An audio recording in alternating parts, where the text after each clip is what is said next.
Hello guys, very good morning. This is Suren here with you from Dubai.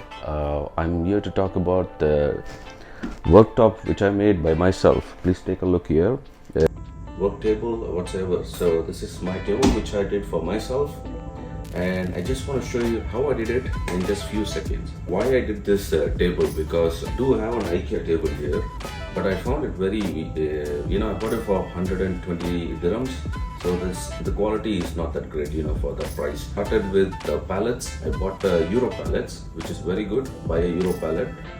Take 2 pallets. It's roughly 30 dirhams each if you buy from Alku somewhere.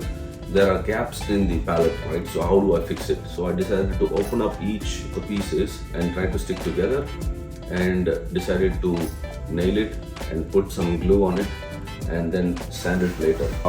This is from Ace Hardware. I bought it. The sander is 40 quid. Don't buy this shit. This is what they suggested me to sand it. This is a black texture sander. This is what I used for the sanding machine.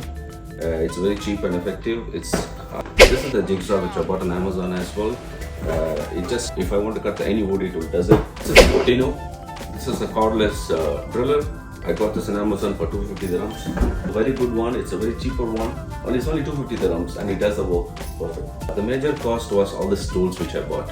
Apart from that, the plate which I inserted the leg, it cost me 150 dirhams.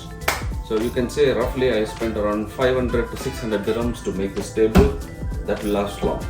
Alright. If you're doing any project, just give it some time. Don't be in a hurry. Okay, thanks for watching.